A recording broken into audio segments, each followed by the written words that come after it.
It's time. Hello everyone and welcome to another Blunderbuss review. Now I know this is a video that people have wanted for a very long time and I'm finally delivering it to you, so hopefully I can make this product worth the wait. Now I think it goes without saying that this was a film that I was looking forward to very much. In fact, I'd say my hype level for this was about the same as the first Avengers, which you could probably guess was pretty intense. Now, as we always do in these reviews, we'll be looking at the story first. This film takes place about a year after Kung Fu Panda 2 and picks up the story thread of that film with Po finally finding his father named Lee Shan, who is played by Bryan Cranston, and very much like Jack Black, Cranston totally owns this character and makes him one of the highlights of the film for me.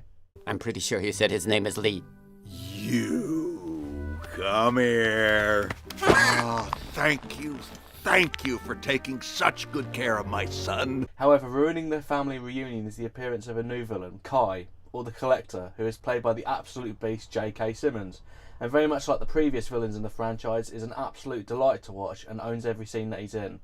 He has more of a supernatural skill set compared to Shen and Tai Lung, so compared to those two, he's definitely more of a powerhouse. So it's up to Po and his newfound father to defeat Kai and restore peace to the land, while also figuring out their own relationship and how Po fits in with the other pandas, which live in a secret village. Now as a story, it's once again very simple, but like the others, it's the character interactions and the dialogue that make this movie fun to watch. And in my opinion, this is the funniest dialogue in the entire trilogy. Me teach? I mean, why not Tigress? She's always telling everyone what to do. Be quiet, Po. You see what I mean? It doesn't make it the funniest film of them because to me Kung Fu Panda 2 is still up there due to its slapstick and sarcasm, but the way the characters bounce off of each other just gives the scenes a ton of energy and makes it all still feel fresh. Which is impressive considering we're 3 films into this franchise now. Like the other films, its heart is still in the right place and has some of those feelsy moments that have often been some of the most beloved scenes in the entire franchise. I dare you not to feel the waterworks when Po and his father talk about their incomplete family.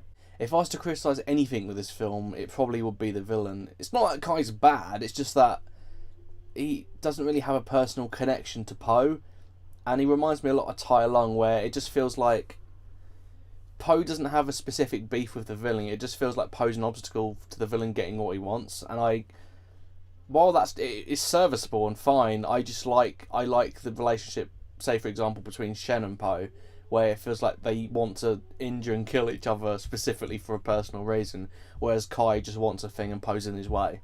Another problem with this film, honestly though, is the use of the other characters, or more specifically, the lack of use. It's better than in the first 2, don't get me wrong, but it's still a problem. I enjoy characters like the Furious 5 and Shifu, so I want to see even more of them. Even Tigress gets a reduced role, which actually did annoy me a little bit. Crane and Mantis do get their own little section, which is great and fleshes them out a little bit. It's only a little, but to me it's one of the more engaging scenes.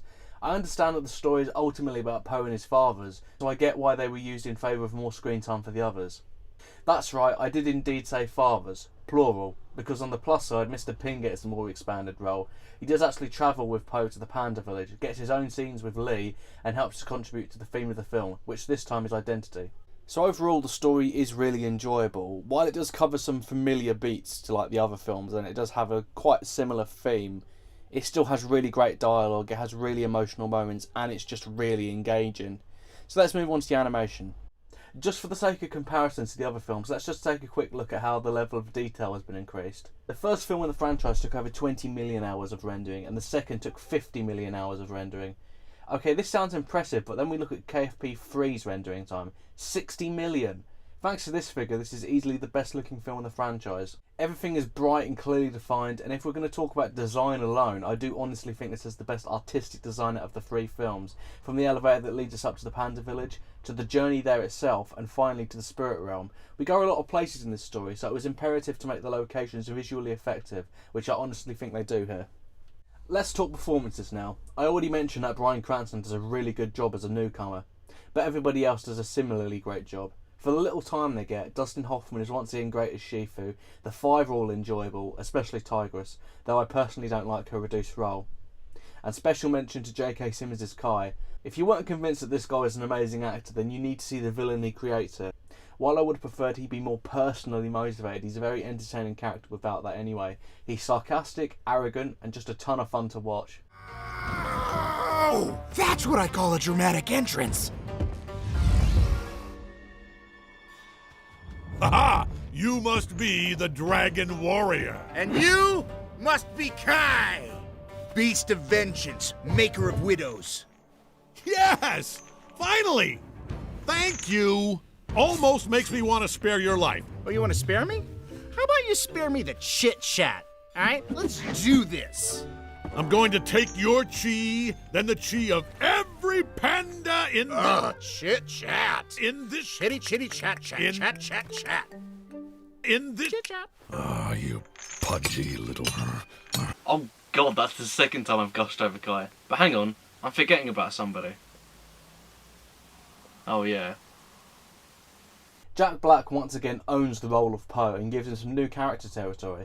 Poe is to be more of a leader now, and Jack makes his transformation feel very natural. And without spoiling it, he also gets the scene to be really angry, and it again feels very natural. Now, if you weren't convinced by this cast before, then I recommend giving it another try here. They just give it so much life, and they own all the humour, just make all the characters feel very fresh and natural. So let's move on to what usually is my favourite aspect of this trilogy, the music. Now unfortunately John Powell didn't return as a co-composer, so Hans Zimmer has to handle all of this by himself, and he has to bring finality and epicness to the soundtrack. So let's see if he does.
Oh my god, yes! He gives this score about as much awesomeness as the others. I'll be going more in depth with the soundtrack when I do my analysis of it, but suffice to say it's some amazing work, and it really adds so much to the scenes and what they're trying to accomplish. So let's move on to my conclusion of this film. I mean, it's probably pretty obvious at this point what I think of it. I love this film. I was hyped beyond belief when I first saw its trailer, and it just made the wait seem impossible to scale for me. But after seeing it, I can conclude this was absolutely worth it. It has everything that you loved about the other films and just wraps up the trilogy in a nice little bow. I don't know if there will be any others, but after its box office returns, it would be silly not to do more. If they need to do another one, then they need to find a new angle from which to tell the story. This film is hilarious, has a real heart and a great message. I cannot stress how much I actually loved it. So after that, you're probably wondering where I rank the films in terms of greatness. Now, it's still 2 at the top, then it's 3, then it's 1. And that's not to say that 1 is a bad film. It's just that I much preferred the other 2, and they just had more of an impact. And I just remember more of watching them, and I love them a lot more. That's it for now, but maybe I'll see you in the future with some more Kung Fu Panda videos. See you later, guys. Thank you so much for your patience when it came to this video, guys. I had a lot of personal stuff to take care of, which explains my general absence, but now it should be relatively smooth sailing. So what did you guys think of both the review and the film itself? Did you like it or did you not?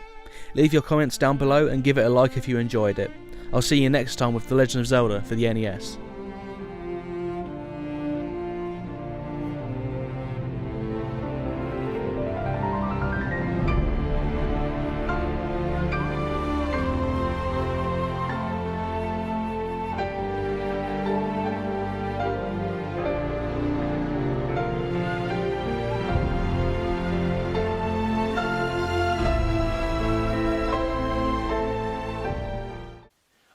God, that's the second time I've gushed over Kai, but hang on. I'm forgetting somebody. Fuck. Fucking hell. Oh God, that's the second time I've gushed over Kai. But hang on, I'm forgetting about somebody. I haven't even put it in yet. I just need to open it. Yep. I pretend I've already been here for a second.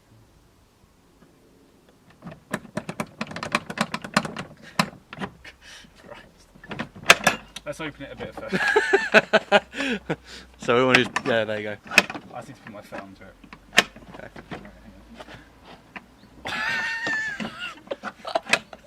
Okay, you can just leave a lock anyway, that's all we need to do, so it's fine. Right. So it's up to Poe and his newfound father to defeat Kai and restore peace to the land, while also figuring out their own relationship and how Poe fits in with the other pandas, which live in a secret village. Panda land. I'm throwing that in at the end.